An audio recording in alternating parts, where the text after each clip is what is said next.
কেমন আছো সবাই? প্রথমেই জানাই শুভ নববর্ষের প্রীতি শুভেচ্ছা ও অনেক অনেক অভিনন্দন। জানি অনেকটাই দেরিতে আমি ভিডিও আপলোড করছি, তবে এই দিনটা ছিল পয়লা বৈশাখের দিনের ভিডিও।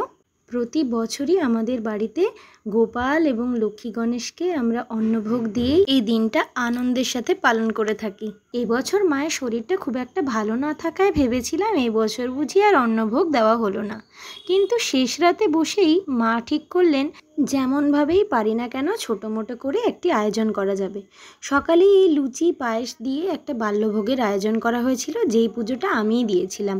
মা লক্ষ্মী, সেই লক্ষ্মী পুজোয় মা লক্ষ্মীকে সাজিয়েছিলাম, তারপর কেরম যেন একটা ফ্যাকাশে দেখাতে শুরু করেছিল, তাই ভাবলাম একটু রং তুলি দিয়ে মা লক্ষ্মীকে সাজিয়েই দিই বরং। আচ্ছা, আসল গল্প বলা যাক, কেন আমরা প্রতি বছর পয়লা বৈশাখের দিন এরকমভাবে পুজো দিই। না আছে আমাদের বাড়িতে দোকান, না আছে কিছুই। 2009 সালে আমরা এখন বর্তমানে যেই বাড়িতে থাকি সেইখানে আমাদের গৃহপ্রবেশ করা হয়েছিল, তাও আবার খুব ধুমধাম করে।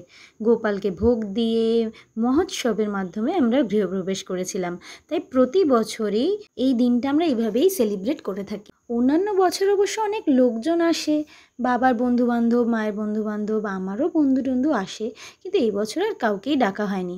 হ্যাঁ, তবে আমার দিদিভাই এসেছিল, আমার মাসির মেয়ে। ওদিকে দেখি মা দুপুরের ভোগের আয়োজন সম্পূর্ণ শেষ করে নিয়েছেন একা হাতেই। আমি শুধু কিছু এই সবজি কাটা, বাটনা বাটা, এগুলোতে আমি আর দিদিভাই সাহায্য করেছিলাম বটে।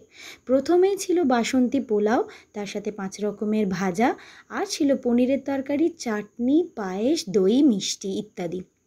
আমি ওই পনিরে গিয়েই থেমে গেছিলাম, কারণ খেতে খেতে বেলা গড়িয়ে সময় হয়েছিল বিকেল 3টে। ওই বেলায় ওই চাটনি, পায়েস, দই খাওয়ার মতো পেট আমার ছিল না। তবে বাকি বছরে যেরকম পয়লা বৈশাখে আলাদাই আনন্দ হতো, বড় হওয়ার সাথে সাথে যেন এই বছরটা কেমন ফিকে লেগে গেছিল। সন্ধ্যাবেলায় আমার আরেক বোন এসেছিল, দুজনে মিলে সেজে গুজে মাত্র একটি দোকানে হালখাতা সেরে বাড়ি এলাম।